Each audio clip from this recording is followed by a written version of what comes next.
Okay, so now we are back live. Let me just get up here for a moment. Sorry.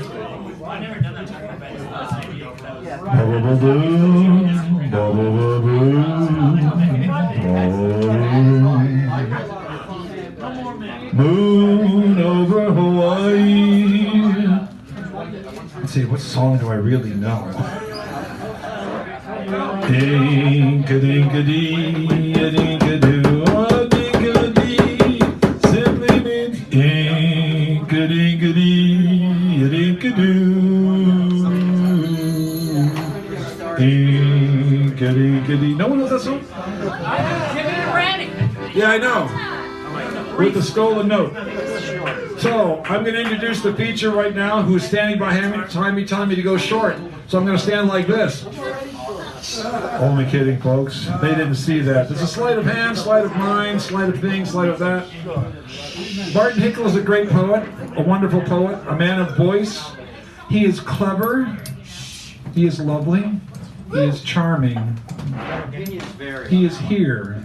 He is going to go on to the point where you'll say, please don't stop. And then he'll stop and then go on. Give a round of applause for this great poet. Come on, ladies and gentlemen. Oh, what's the name again? Mark Finneran. Mark? Finneran. How do you say that again? Finneran.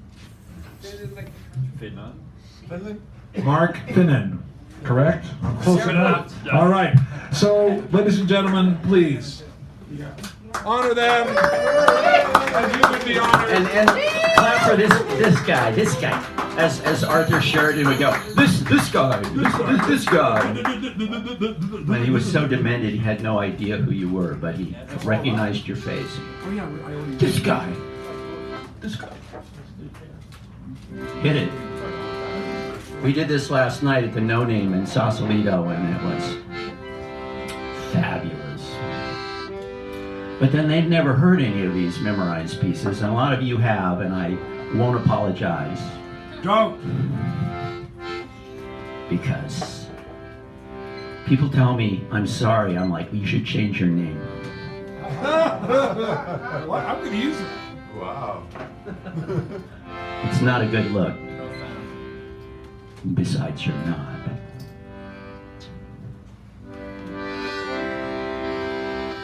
And anyway, I'm not here to tell you what you want to hear, what you need to know, what there is to fear. Fear's like pennies. You know what? We pocket so many. Nor will I tell you not to celebrate. Celebrate, God damn it! Whether celibate or not, abstinent or not, sainted or not, gifted as you clearly are to undertake any of this. Celebrate today. Don't wait for 1 in 365. If nothing else, the gift of breath, the air to make it, the lips to kiss it, and anyone who cares to kiss, because tomorrow is a gift any asshole will promise. And they're always promising. Tomorrow, friends, is the promise only today can keep. If wishes were fishes, alive as they seem, we'd jump at the ocean, we'd have all our dreams, but life is this fucking struggle the whole way through. It's uniquely perfect, and so are you. Now, perfection is a myth, and in my very limited experience, nothing truly unique, yet life's full of flavors, all sour and sweet. You can screw up your face and claim you've been screwed. I've been screwed over and over. Still, it's uniquely perfect, and so are you. Now, with luck, just like me, you'll get old. Try not to be tiresome. With luck, you'll get old. But is that any reason to piss, moan, and sigh? Hope not. Because you're going to get to meet God. And she'll say, how are you?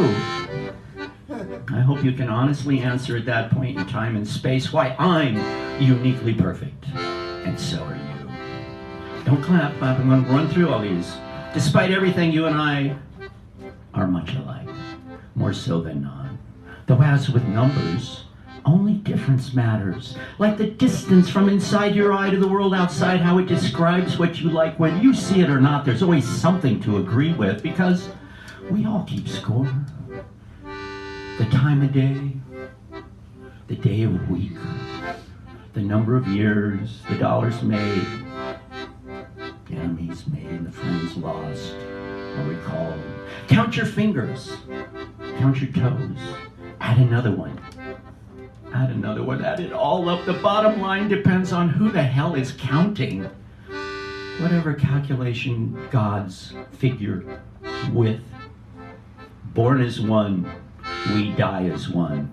The sum of love divine.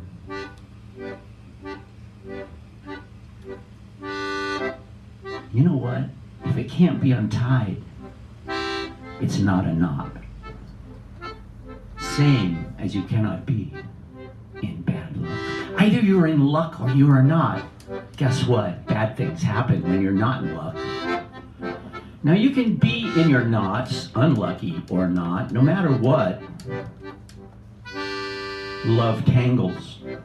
But if it can be tied in such a way as to later come together, if it ever comes apart, and not bunch, and not fray, and not need be cut, you are in luck.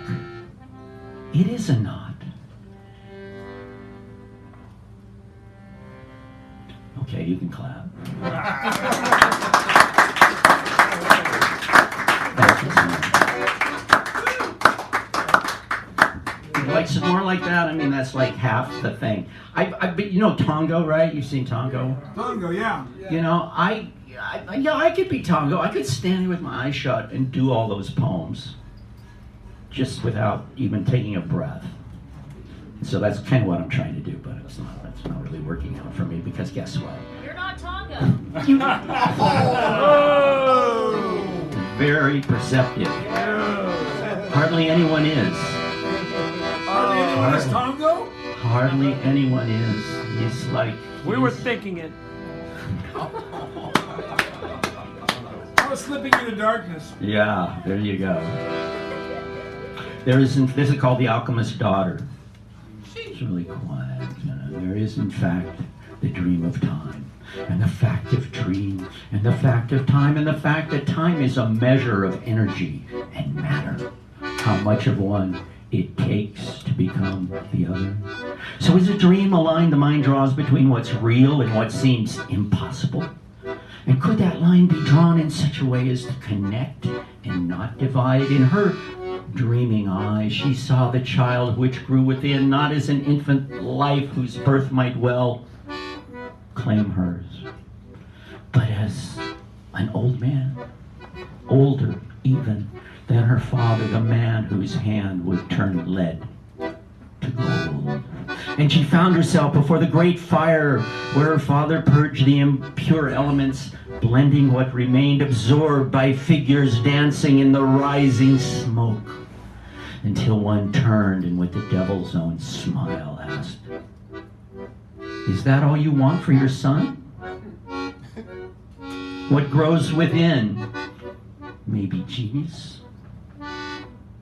or cancer, or simply the stem of another day, where what you want for yourself is what life wants. Time and dream are the same."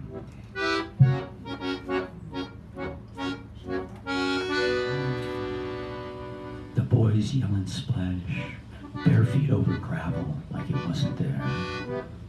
Wild as blackberries, they clamber up the bank to tangle their mother's arms. One day she'll reach up to them, but now she smiles with her fingers, combs their freckles with her eyes. "Were you good while I was gone?" she asks. They were. It's her they worry about. All three, young Laurel bending to the flood. A man waits by his car. Is this the one? 10 and 11, they are not what anyone wants. His empty hand rustles their weedy hair, but they don't mind. It's her they have to catch by the corner of an eye. Another weekend, and another stranger. When the river's low, broken glass sharpens the sand, but they launch these galleons, these curling hulls of oak leaves, and the buckeyes fly like cannon fire from their arms, where the water striders skate the shadows in the mirror of dreams and stones.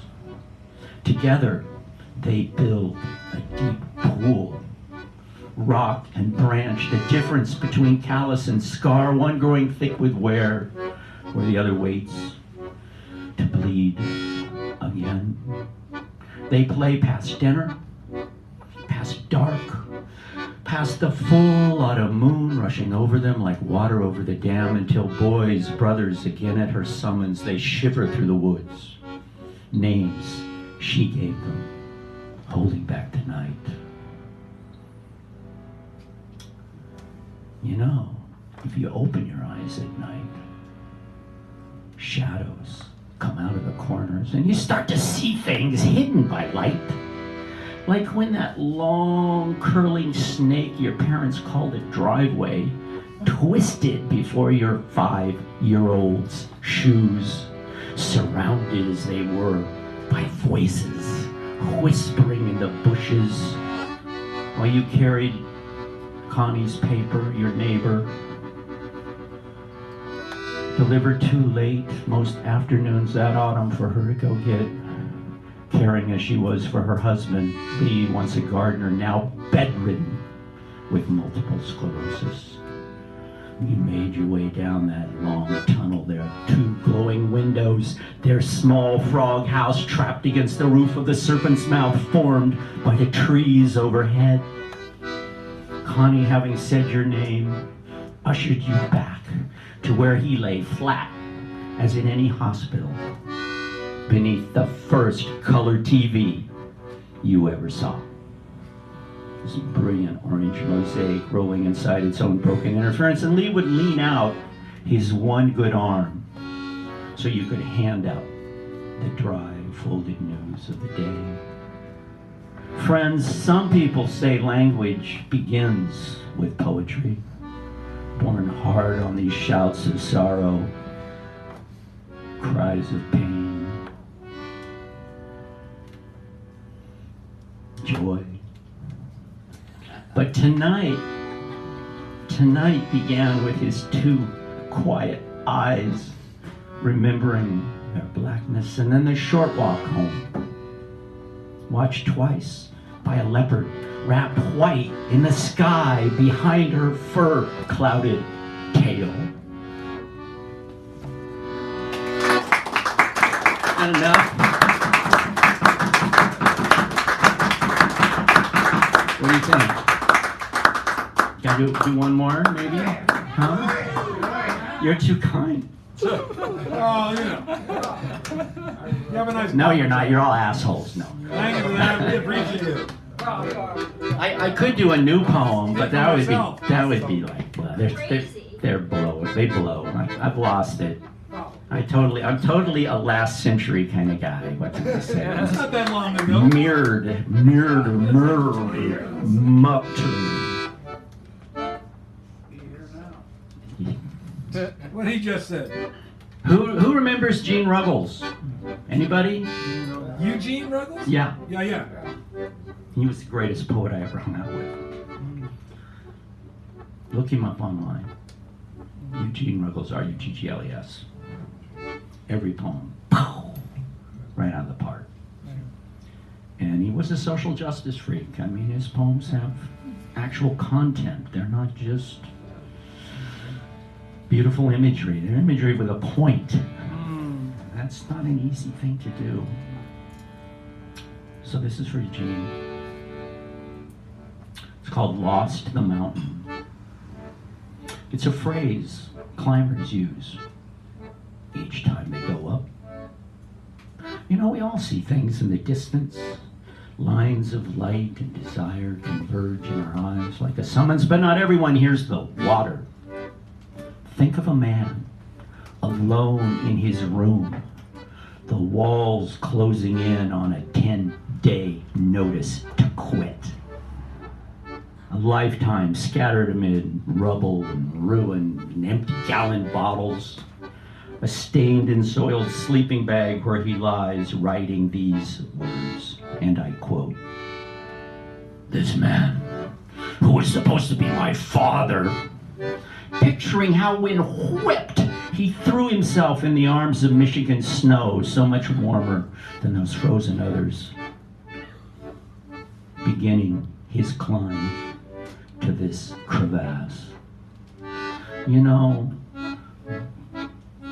the blood pouring from his wounds would not staunch, but filled page after page, piled on the floor, while the window poured green willow off the Petaluma River. That's it. Mark Barron, ladies and gentlemen.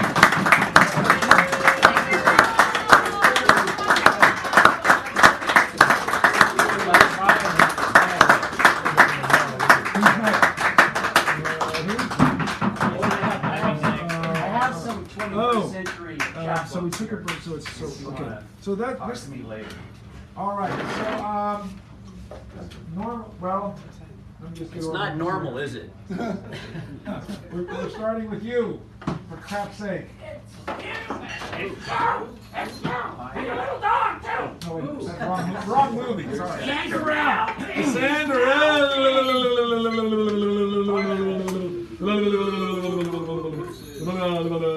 Did you bring any books? Yes, I did. I have 3 copies of my most recent chapbook. Okay. Talk to me later. Yes, there'll be a time when you'll be able to do that with aplomb and alacrity. Yeah. One of those words don't make sense. And then it's Richard May. And then Richard May is coming up. So you know, Richard May. Oh yeah, that's good. Perfect. You know how to do everything. So you. Well, as I am wont to say, just because you steal something doesn't mean you own it.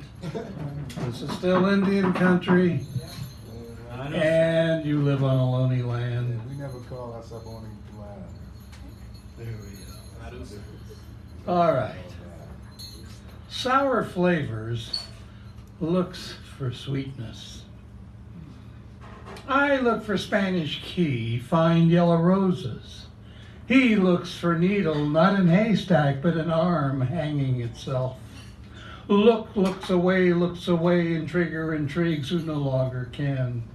Yellow roses perk up seeing love, dies if pricked by another's thorns. Love is like that volatile mercurial, as Homo sapiens, humans, in one moment love, in another kill. She tastes her disappointments, leaves sour flavors, still looks for sweetness of human kindness. No longer cares where love comes from, as long as it's love. No longer accepts violence, passive or aggressive. They stand for peace, love, and understanding with reconciliation, who are met with anger, resistance to the idea of working for it. Rather, just have peace, love, understanding. Too much work to reconcile. Someone needs to rectify through reconciliation, or ideas of peace, love, understanding ceases to be relevant, fulfilled. Hippie, what is hip? Question never fully answered, nor could it be unless it was written on the hip. What used to be relevant has no place here. You'll find it buried along with true solidarity, national sacrifice areas in USA. Out of sight, out of hearing, out of smell. As usual, move along, go ahead, move along. Do I have to tell you again? Move along, there's nothing to see here. Praise empires, keeping us safe from truth. Praise, praise, praise the empire of USA.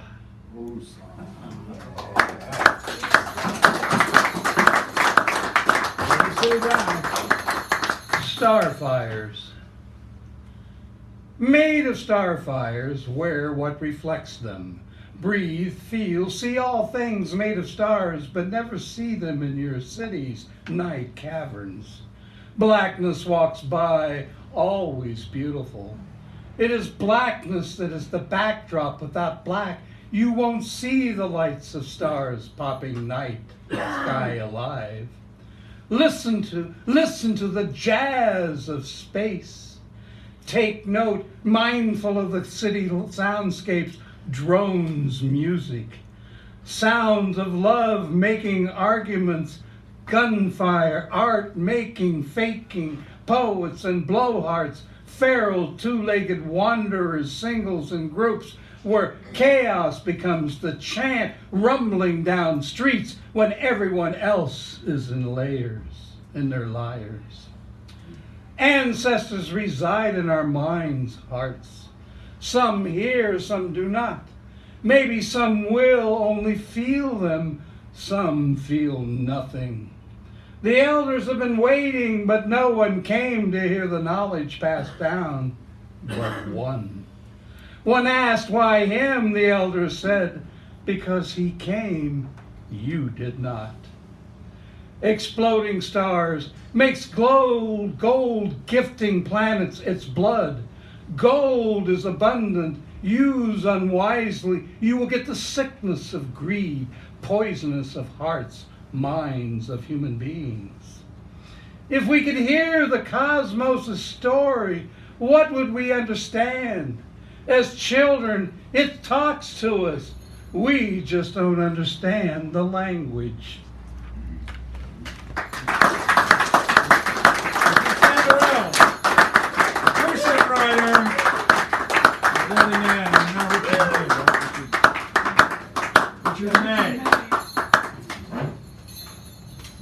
And after Richard May is Don Collier. Don Collier, I don't know if he may not be here right here. All right. Yeah, that's about as good as you're going to go because he moves around. Oh, you're on. A man breaking his journey between one place and another at a third of no name, character, population, or significance sees a unicorn cross his path and disappear. That in itself is startling, but there are precedents for various kinds of mystical events. Or to be less extreme, a choice of fancy to put it down to persuasion until, my God, says the second man, I must be dreaming. I thought I saw a unicorn, at which point a dimension is added that will make the experience as alarming as it will ever be. A third witness, you understand, adds no further dimension, only spreads it thinner, and the more witnesses there are, the thinner it gets until it becomes as thin as reality. The name we give to the common occurrence. Look, look, recites the crowd. A horse with an arrow in its forehead. It must have been mistaken for a deer.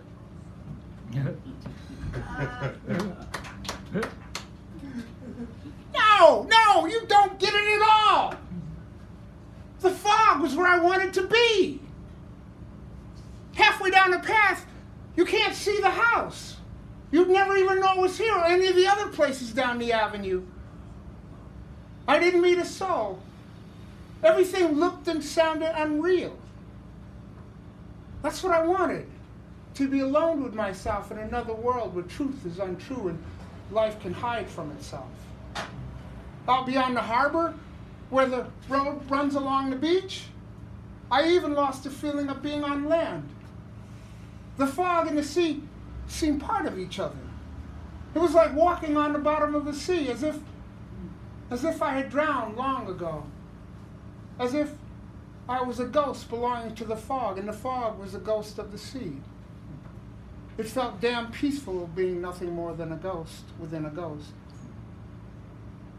Don't look at me as if I've gone nutty. I'm talking sense. Who wants to see life as it is if they can help it? It's the three Gorgons in one. You look into their face and you turn to stone. Or it's Pan. You see him and you die. On the inside. And then have to go on living as a ghost.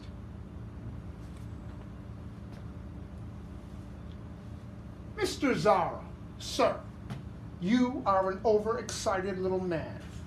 with a need for self-expression far beyond the scope of your natural gifts. This is not discreditable. Neither does it make you an artist.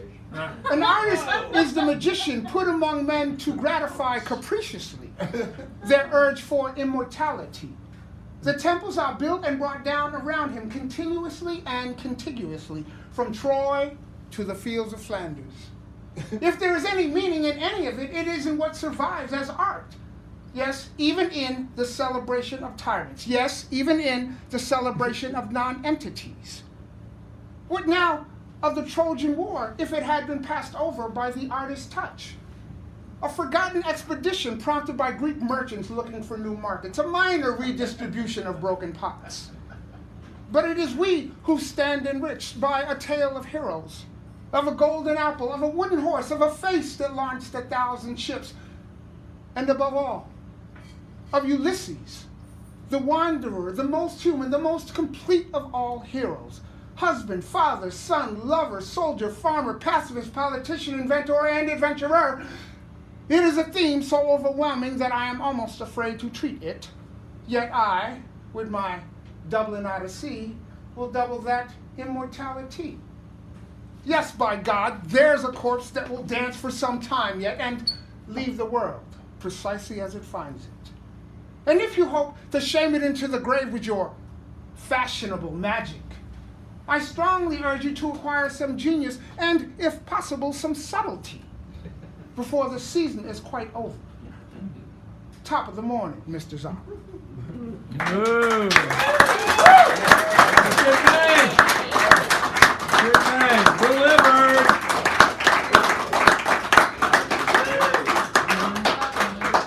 Is he gone? Is Don call you? I don't think he's here. Dan. So what's next? Oh, this would be Jacob Sandiego would be next, then followed by Ron.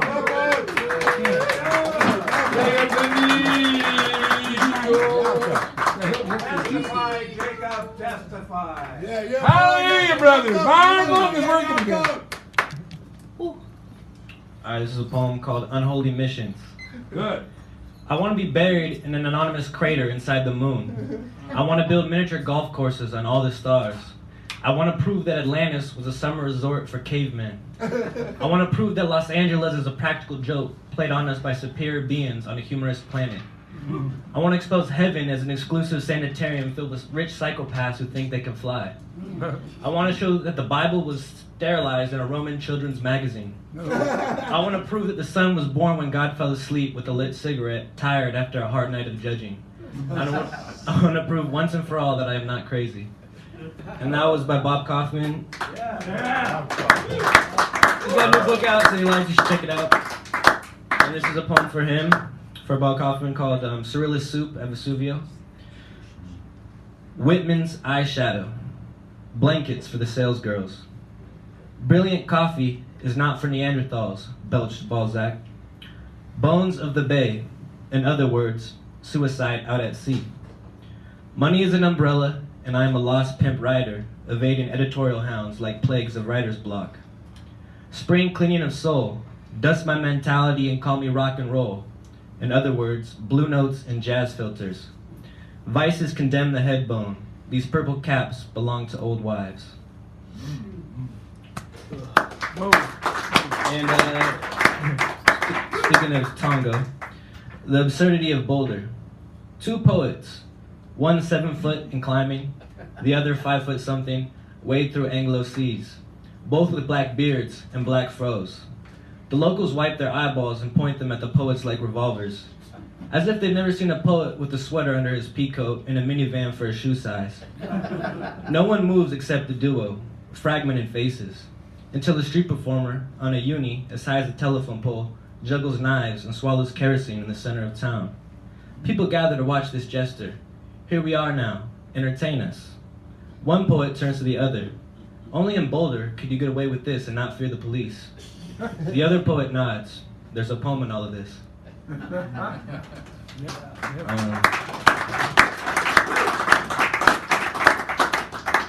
Liquor store, Half Moon Bay. I watch from the car window as they fight in the liquor store, causing a scene. She folds her arms, wanting nothing to do with him, His eyes are stern. He attempts to reason with her. She is not having it. The cashier looks on, as if this old man should have some say in all this. At first I tell myself, I do not envy him, not one bit. But the truth is, I do. What I would give to have you yell at me in public, or walk away in a fuss. I'd pursue you until all was right again. On most nights, I relapse into a past life, but this is the present. I sit in the car by myself and wonder if the stars ever miss one of their falling. Do they love as we love?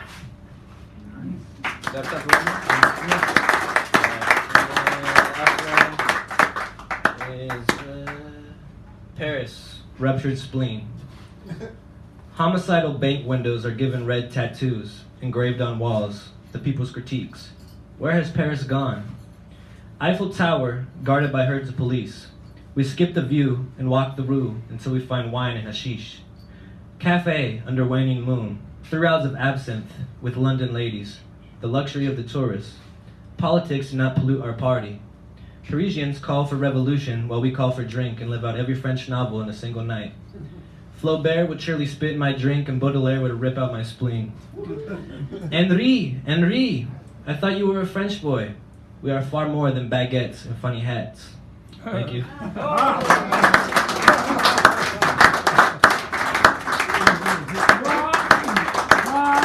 Richard, give that to Jacob. He's yeah, thanks. And after Rob, Robbie! Greg Pond. And what? Oh, is Greg Pond here? Jesus. Yeah, Greg. Robbie! Yeah, you wait until he settles in and we'll figure it out. Can anyone here remind us what the 3 categories of lies are? Lies, Good lies, bad lies, and white lies. Say it again. Lies, damn lies, and statistics. I threw that one out there because Tommy shared a statistic, hate crimes up 16%, and my nose said, is that just reporting of hate crimes that has been rising? Can I give you another statistic? Yes. The United States is the only nation in the world that decided to not sign a UN agreement back 30 years ago wanting to limit the imprisonment of people less than 18 years old. Yeah. We're the only country in the world. We stand alone for our principles. Throw them in jail, no matter. Well, Israel locks up kids. Yeah, but they signed the treaty. Yeah. Okay, here we go. I'm a little Fleming, pardon me. I thought you were Italian. Got a brand new song. This is called the Smiling Blues.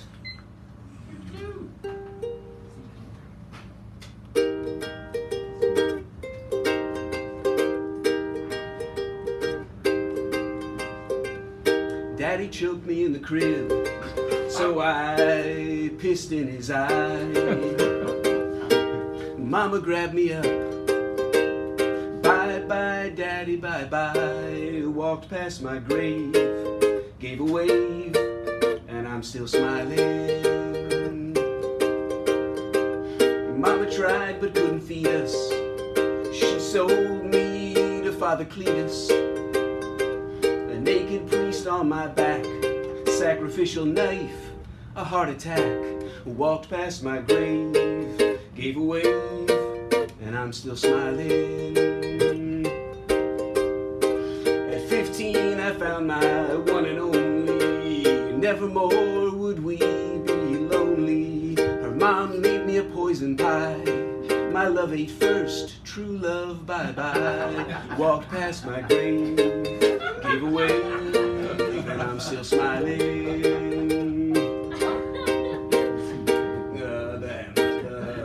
Hangman's noose, my heinous crime. Wrong place, wrong time. Lightning hit that hanging tree. We flew away, my horse and me. The call of duty came for me. They sent me far across the sea. 19 bullets tore me apart. 19 bullets just missed my heart. A spurned lover hit my head, walked away and left me for dead. As the room filled with gas, a burglar shattered the window glass. Walked past my grave, gave a wave, and I'm still smiling.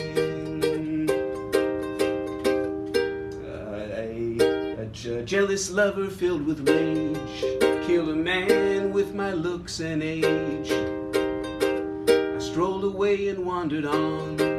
I walked in here to sing this song. Here comes your grave, give a wave, and keep on smiling.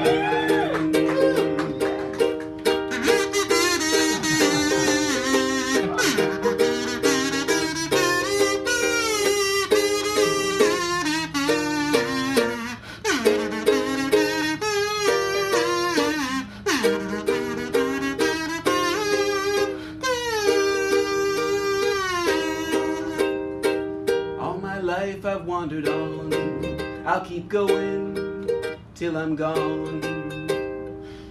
We all walk that same path. You can cry, you can laugh. Here comes your grave, give a wave, and keep on smiling.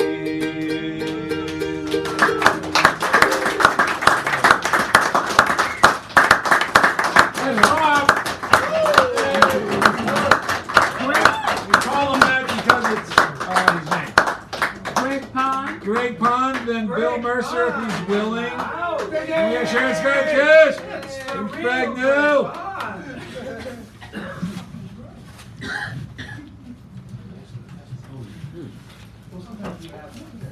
Okay, good evening, everybody. Good evening, Mr. Pond. Right. First of all, I would like to announce that this Saturday, November 23rd at 7 o'clock at the Beat Museum on Broadway and Kearny, there will be a reading, one of two readings of Overthrowing Capitalism, the sixth anthology.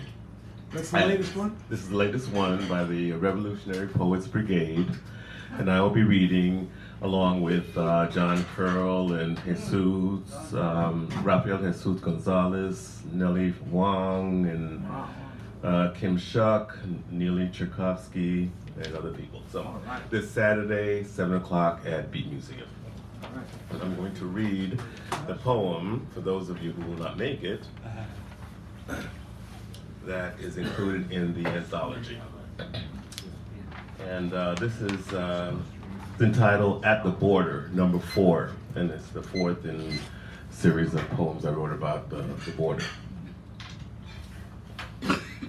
We know that those who are the biggest diversity foes will usually try and find a way to separate you and me from us, so that we doubt each other, never agree, and rarely trust. Meanwhile, those in control always defend their own and find ways to rationalize, to excuse, and condone the way this nation has chosen to deal with the border crisis, which is to close the door to asylum-seeking families and show limited humanity to folks who pose much less of a threat than the lingering remnants of ISIS or a ballooning national debt. Migrants are demonized whose only crime was to choose not to die in lands they've grown up, in lands that they still love, but lands turned so ruthless, dangerous, and corrupt that many had to take their families, risk their lives, walk for miles, and sometimes run to escape the gangs, the machete, the government, or the gun, to be lucky enough to make it to our border, thinking their immediate fears are done, but finding out much to their dismay, another nightmare has just begun. Yeah. Wow.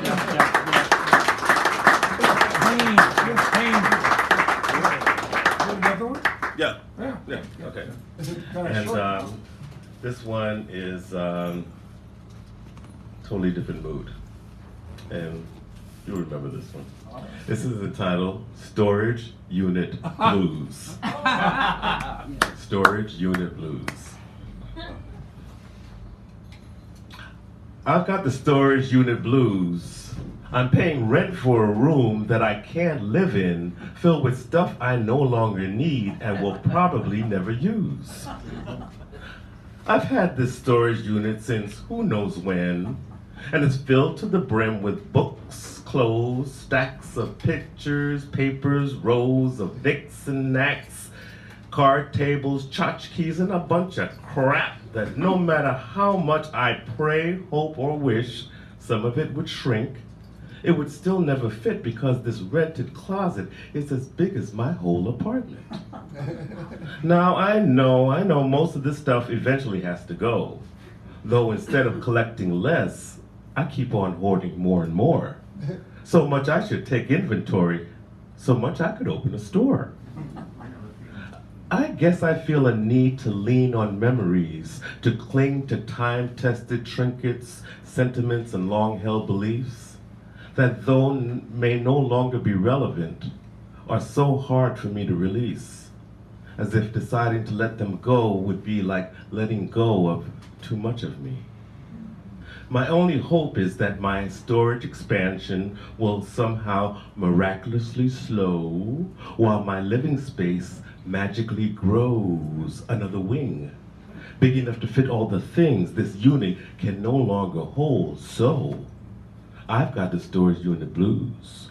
I'm paying rent for a room that I can't live in, filled with stuff I no longer need and will probably never use. Thank you. Great plan! Love it!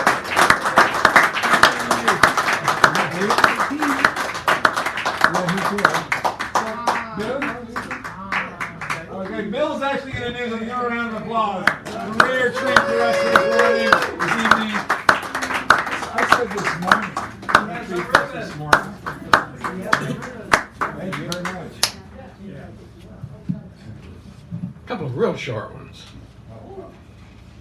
One that's one of my favorite little Bob Kaufman poems.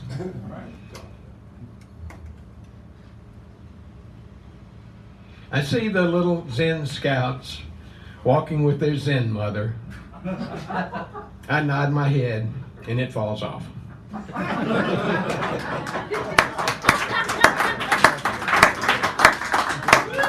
And here's the most optimistic poem going. Trumpty Dumpty sat on his wall. Trumpty Dumpty had a huge fall. All of his lawyers and all his con men couldn't put Trumpty Dumpty together again. I'm going to do it again. Everybody else, come on. Trumpty Dumpty sat on his wall. Trumpty Dumpty had a huge fall. All of his lawyers and all his con men couldn't put Trumpty Dumpty together again. Yay!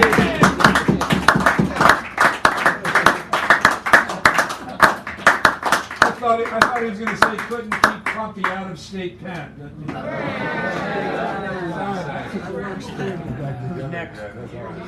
Oh yes, this is the Sharon Scott Kish now. Is coming up before your very eyes. We have Brandon, Antoinette Dudeman, and Sandra L. I believe in keeping the sound on the mic even if I'm not sound. Or name.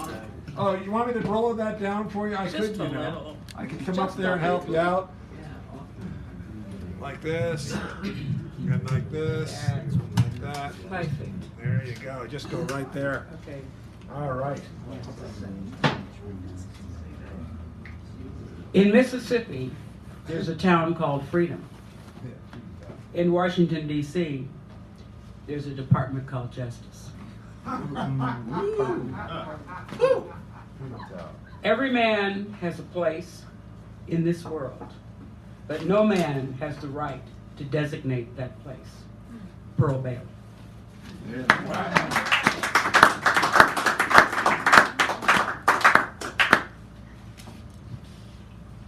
Kansas City. Mr. Fix-It. Prince Hall Lodge was a beautiful old building. The Elks had occupied it for years and years. Many renovations had been made over the years. New floors, beveled windows, sofas, chairs, reupholstered, new wiring, some photos and paintings reframed. This building was the Lodge brothers' pride and joy. Their wives had some added touches to it too. Proper linens, dishes, a remake of the kitchen and the bathroom, and a remake of the ballroom. Everything was redone, and with care. Their meeting room, pristine moose heads and elk heads. A new display case, velvet lined, showing medals and sashes and rings and awards.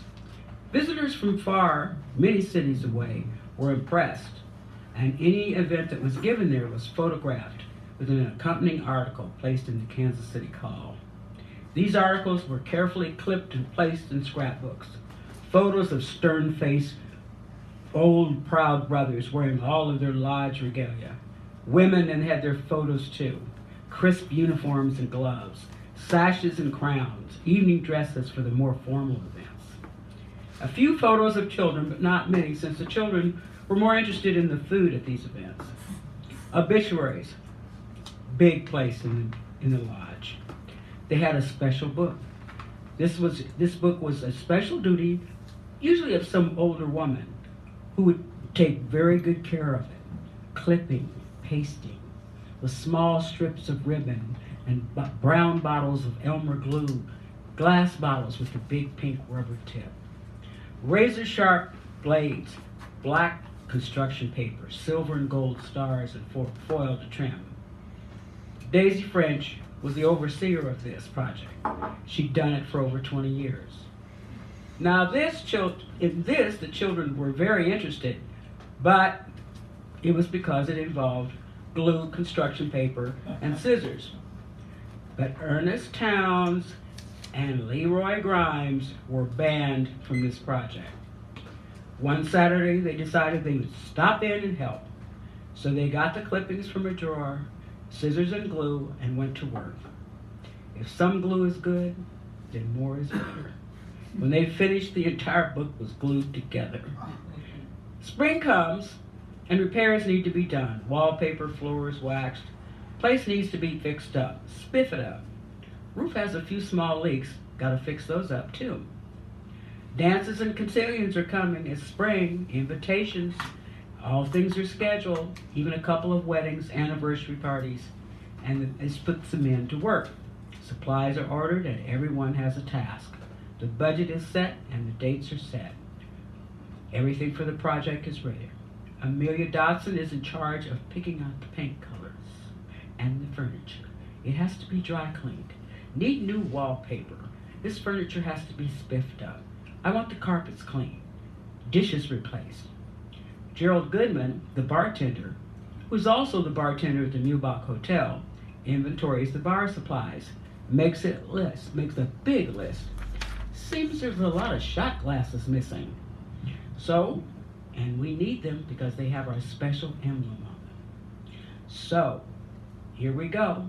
Curtains have some holes in them from the cigarette burns. That won't do. New curtains while they're at it. Why not order some more dark red velvet drapes? Old ones are getting sun faded. Wax the furniture floor, but not too much because a lot of the guys are older and they're on canes. It's all coming together. What about the roof? That's the biggest problem. Seems like it's going to be the biggest job of all. Now this project alone will take a lot of planning. Tar paper, wood, sand, nails, trucks to drop it off. Yeah, we need a pro. Let's call Jesse Nichols. He's a brother.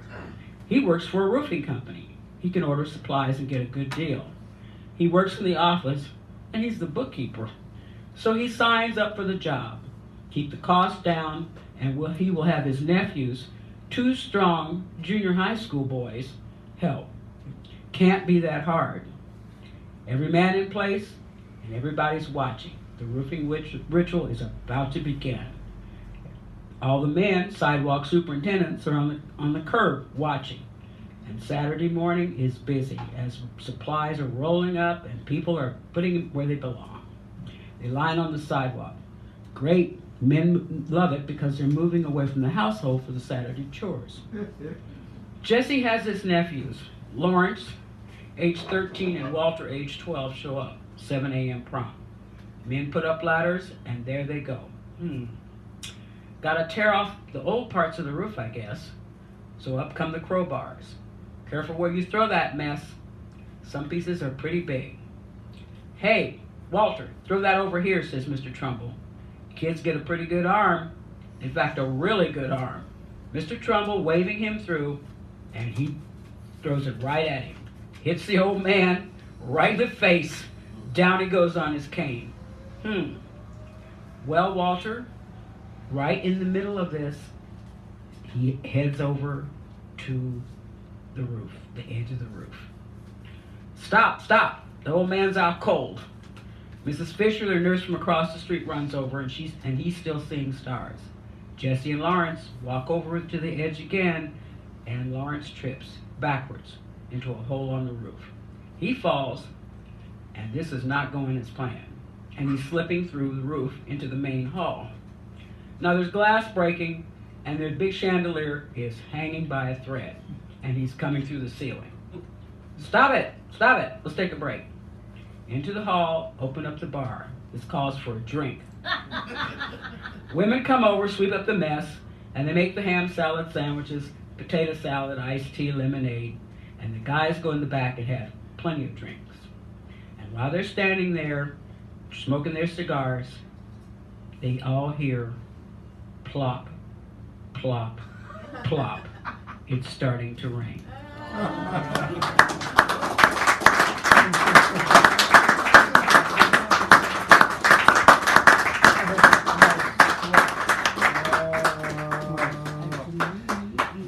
Brandon. And then Antoinette and Dima. Brandon! Antoinette, Yeah, is that the way you like it? It's like because everybody knows I write such happy stuff. Yeah. Yeah, woo, woo. That's what you feel like at the beginning, not towards the end. So this piece is called "A Voyeur in the Dark." Happy place. A voyeur in the dark, surrounded by the muted, sterile glow of computer monitors, looking at perversities unspoken of in polite society. People doing drugs on webcam together, a social network for the socially lost, the last refuge for those looking for people like themselves. Some of my friends considered it depravity. Addiction spiraled out of control, and like a seizure of the mind, a spasm of behavior, unrelenting and unstoppable. The need to feel good just for a moment longer. A few participants had the nerve to call them parties, getting together in groups of 3 or more, blowing clouds at their unnamed audience, finding thrills on being seen, exhibiting the unshowable, imagining the unimaginable, saying the unsayable, all on streaming MP4 video, the sound of tips and likes filling the background like the fog. I wasn't like most of these anymore. Having given up the idea of partying with groups of 3 or more, the last time I did dope in a group, I was that guy. The one who couldn't manage to smile, no matter how high I could get. The one too terrified of regret and another nameless man lost to the madness on this television set. So why not do drugs alone? It made more sense after all. How could I trust another tweaker so? Inevitably, they become entranced with ideas that are so inhumanely low. No, Bob, I don't want to rob a convenience store. Would you please keep your voice down? Why do you always suggest these stupid things when you know he'll be home in the next hour or so? Alone seemed better in the dark. Surrounded by the dope my beau used to sell, where I could be the necrophiliac I'm supposed to become, entranced by the romantic idea of my favorite dead man. When we were one of those people in love with the impossible, kissing like soldiers coming home from the war, performing for the thrills of an audience well before Just for Fans or any subscription service could make money from our misery. But I'm only the second most perverse man in these digital halls. I'm not the unshone one, the one unwilling to share his face because he has no dope to slam or pipe to smoke, only a badge and a gun, which he uses regularly, killing the youth off every chance he can get, recording IP addresses and submitting warrant requests. Some days, he thinks he sees his own child there, or his old best friend, something he keeps meaning to mention to his work-appointed counselor, but doesn't, or he refuses to lay back on the sofa and sits, usually quietly, reserving his tears for a long ride home where he has no computer, lest it remind him of the terrors to be found online, waiting for him tomorrow, and those he's lost to drugs all those years before. He swore it'd never happen again. He swore he'd stop it. He swore he'd never be present when another kid learned that dope becomes the thing that you want more than anything else, the thing you can't stop looking at, the thing that haunts your waking dreams. And he would go to work every day, staring into a computer screen, staying late, working into the night, becoming a voyeur in the dark, surrounded by the muted sterile glow of computer monitors, looking at perversities unspoken of in polite society, people doing drugs on webcam together, a social network for the socially lost, the last refuge for those looking for people like themselves. I can't help but think that we're two people short of a party, one knock at the door short of a hug, missing the same person with different last names, who now lives on only in recorded MP4. Thank you. And for that,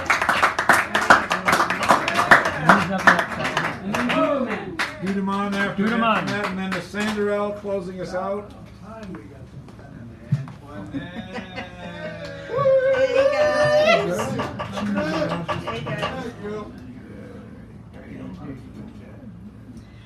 I'm going to start with perfect happiness. Perfect. Good. New turquoise shoe stretched over big bunion. Strangers greet with joy. Stories glued together. He funds he, she strolls she. We be nod, double take, insert me. Blocks of green, lilting tiny flowers. Watch sparrows chirp in traffic. They find space to be heard.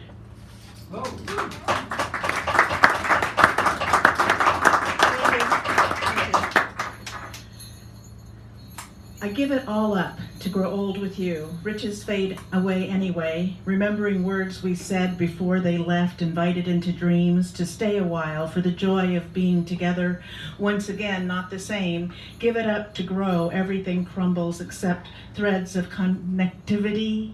Those words we said before, today be with me. This continuum, my life, shedding your belongings left on sidewalks, clearing my heart for more space where he comes with whom to grow old.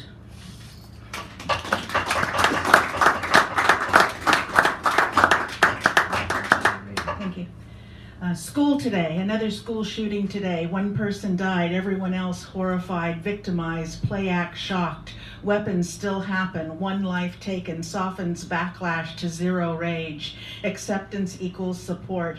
NRA capital cash took that child from her people. All others terrorized and conditioned to hide under desks.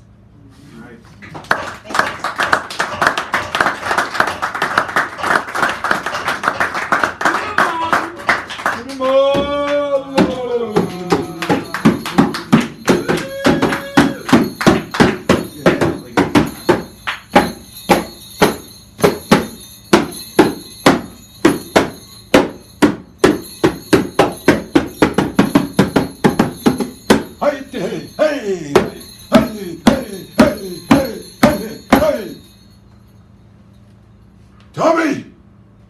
dumber than I. But the dumbest they come. Look dumb, smell dumb.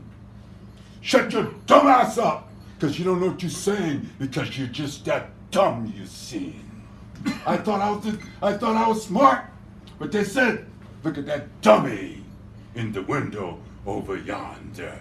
You see. Dummy! Hey! They were so dumb. We don't own no land. You can stay there. You see. Because we as indigenous people, we never own land. We just say, Mother Earth gave it to us. And somebody came along and said about God. And I asked my little about God, and he said, and they said they're dumb. They look dumb. They smell dumb. And I told my little boys, get away from there. They said, shut your dumb ass up. You seen. You're just that dumb. Dummy. Dumber than I. About the dumbest they come. I look dumb. I smell dumb. Walk dumb. I had a round head when I was born, you seen. And I fell on that side and got up, fell on that side. That's why I got a long-shaped head. As being indigenous from the land, they were brought here bound. And their own color captured them. We go to Dresden. And they said they like them there. 1630. At London town. In the Tower of London. I was born as an indentured. And when you're born as an indentured, you end up sending you to the Americas. And we got there. And they said, and the Loney looked, and they said, and the Miwok, and the Americans, and Joseph Pratt.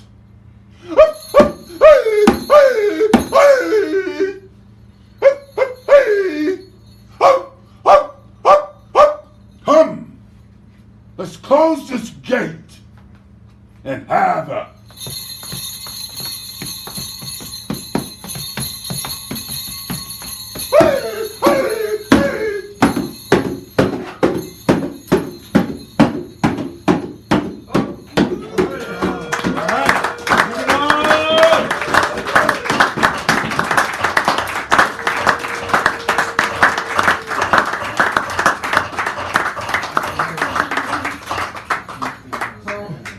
There's no one else that wanted to read that hasn't read, just checking.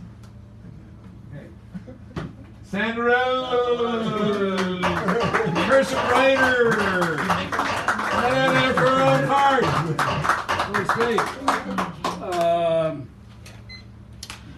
Okay, well, I have a couple of announcements. All right.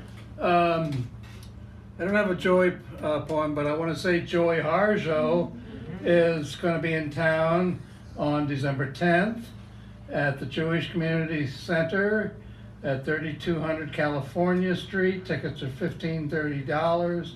She is the U.S. Poet Laureate Joy Harjo, member of the Muskogee and Creek Nation.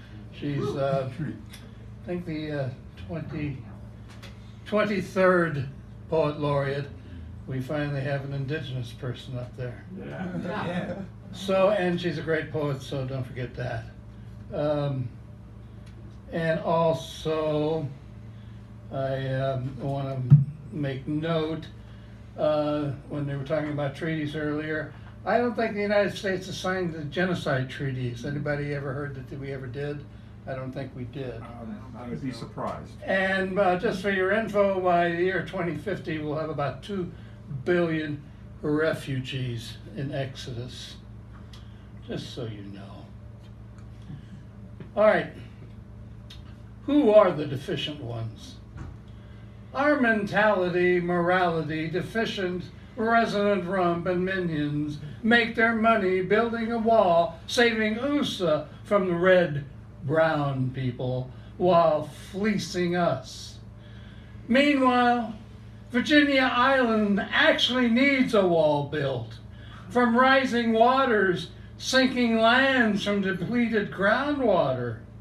Us and empires pretend Congress refuses to release money. Hail, empire! Wave your patriarchal penises in the air so you can trickle down on us. Such an admirable empire to live, where admirable things happen. After living almost 74 years, educated in USA system, drafted in the American War, worked, paid taxes in USA, had state ID, driver's license, received Medicare, Social Security, pension, I'm now being asked to prove that I'm an USA citizen? Stand by, stand by. Imbeciles rule us.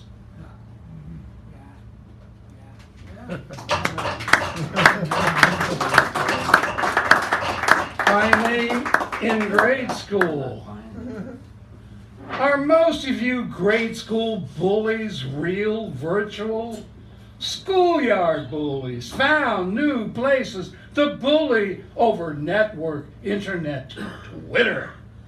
We bully rest of globe with our war, pollution, incoherent verbiage, where humans who had no hand in the global warming lose their homes while brown, black, red, yellow babies threaten dying as young white Usan babies fed, nourished, not in exodus as the rest of the world. And we seem to be okay with this. Isn't affecting me, mine. But that will end soon if nothing changes. Young, mostly white children, but not all, pampered, will learn like Siddhartha when finally seeing real world. What will they do? Think.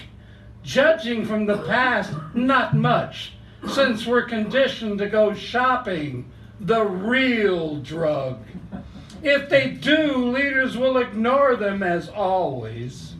Most young haven't been tested in any meaningful way.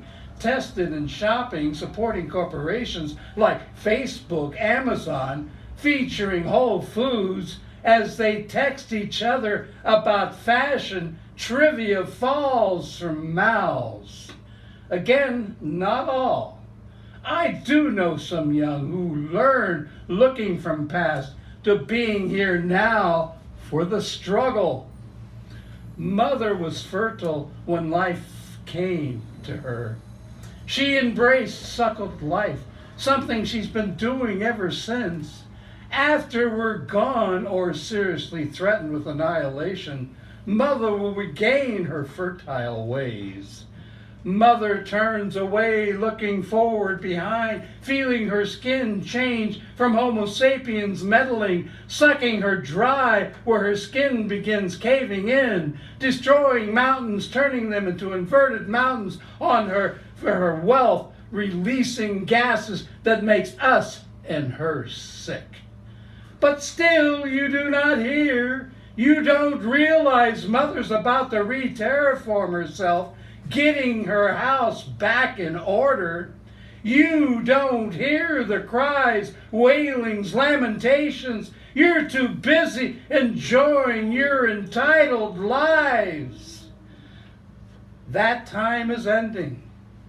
The test began a long time ago. It looks like Homo sapiens. All right. Let's let it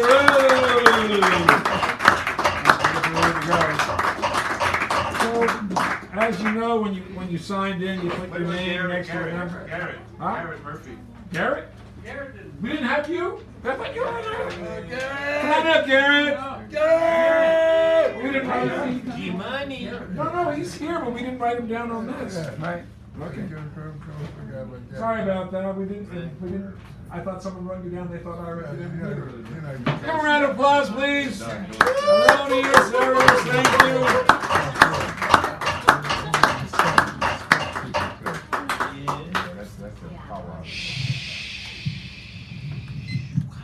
Sorry about that.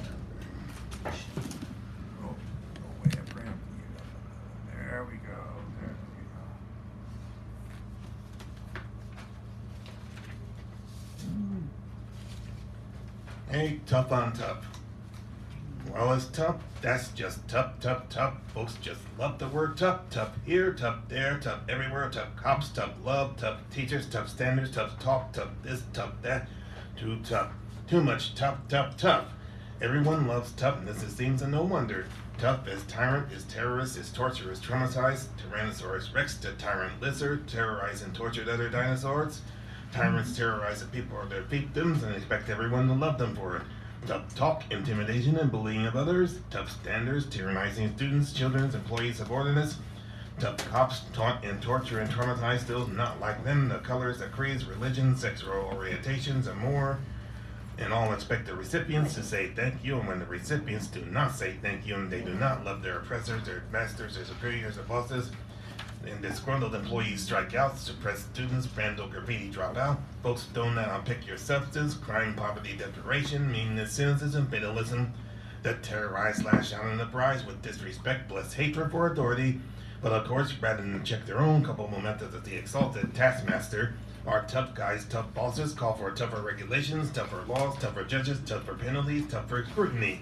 And so here we are in the modern dinosaur age with everyone moaning, groaning, scapegoating, and going with the flow, preferring figurative presence with the delusion of security to the risk of democracy and freedom. Such is a society whose most sacred word is tough. Sic semper tough tyrannus.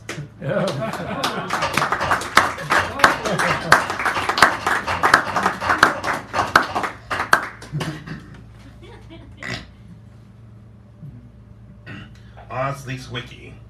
Attention all, the great Oz is speaking on behalf of the millet and nutrio compost that is. In address of ye in particular, you, the scared crow, the White House leader of the so-called free world, you, the millet brats who are said to be men of steel but with all the resiliency of tin men, you, the cowardly pundits and politicals who shall soon see if you truly have the lying stomach to see your bleeding heart's desire, and you, meek little Dorothy, and your mere little dogs too, you are hereby assigned to save our dear domain from the most deadly menace of one Julian Assange, the wicked Wikipedia on the West. Go and bend all the rules, laws, and treaties that you must, but do not fail, or we are all up the creek, for Dorothy will wake up, and should that happen, there will be far fewer turtles in existence.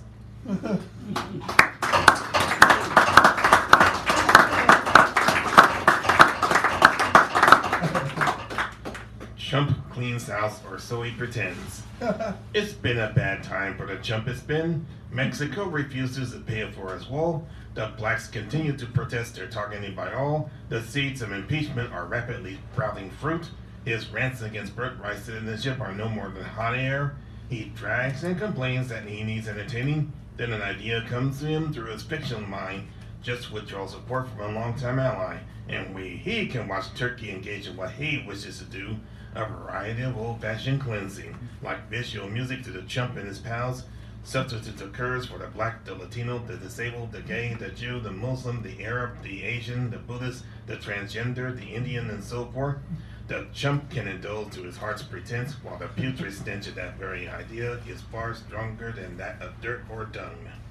Dirt or dung. No chump! Thank you, dear.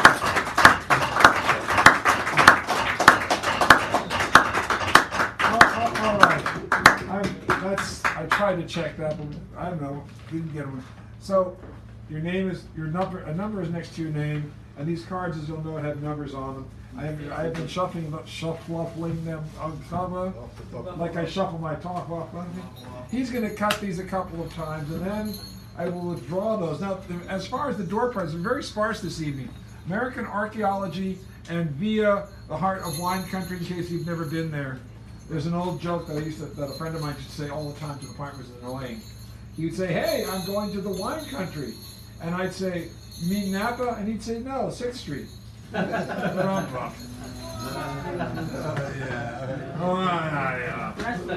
right, so.